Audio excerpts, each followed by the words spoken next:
My interest in military history and memorabilia goes all the way back to when I was a child, 5 years old.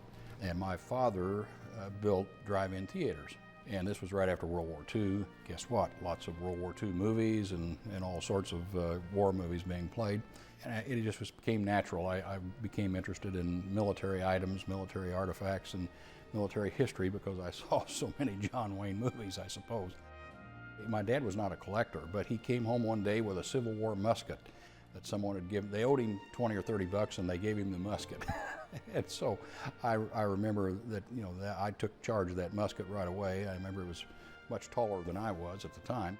And then followed very shortly thereafter, the next door neighbor, a veteran of World War II, was going out to the trash with things he brought back from the war, a German helmet and a flag and a belt and so forth. And he looked at me and he said, "Here, that was the beginning of the collection at probably 7 years old."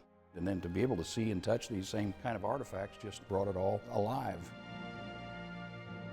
A museum that will allow you to walk up and actually touch a tank or an old vehicle or whatever it might be, that's exciting.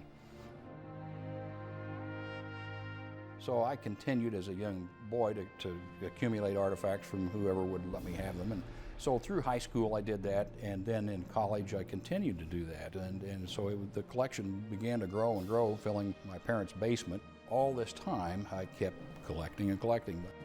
I think the big transition was that when I acquired some vehicles and some artillery, the big things, and started popping those in the backyard, it became more serious. Once I started acquiring big things like artillery pieces, and the first thing was a Jeep, and then it was a half-track, and then later on it goes to a tank and something else. People always suggested, well, you really need to put this stuff in a museum so people can really see and appreciate these things. And so ultimately, in 1984, we incorporated the museum into a 501c3 not-for-profit museum corporation and established the museum in that fashion. So then items that the museum accumulated, of course, belonged to the museum. Items that I had previously accumulated, that I continue to donate to the museum, still doing that today.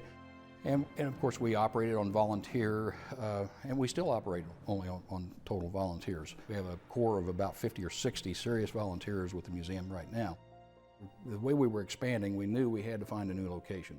So 6 years ago, we began a campaign to raise the funds to purchase the land we're on now, this 14 acres, which is right downtown Vincennes, adjacent to the George Rogers Clark National Park, and gives us lots of room for expansion, and it had some existing buildings. So we're able to expand and have lots of new plans for the future.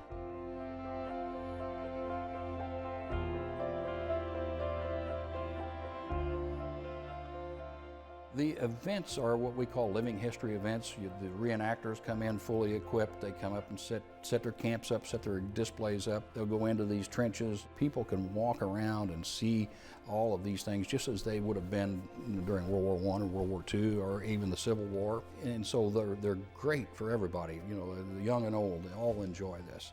They put on once a day at least, they put on a mock battle. Plus we may have some World War II veterans who will still get up and tell their stories and interviews. And it's just an exciting weekend when we have these events and the whole family can come out and enjoy.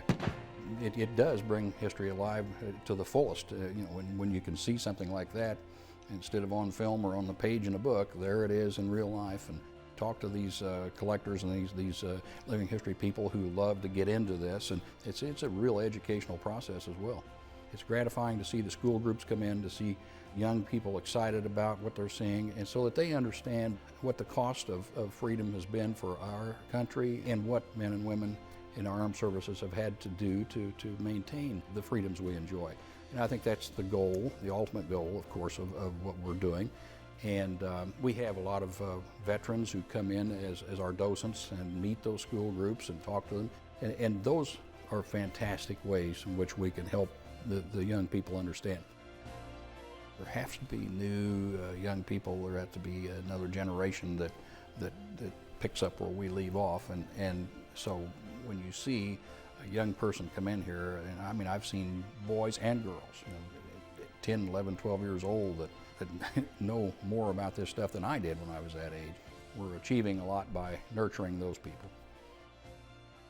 Some people are satisfied with a book or satisfied with a DVD and a movie or whatever, but if a person comes here because they're interested in history and they're just going to be satisfied that, hey, I've seen as good as I can see.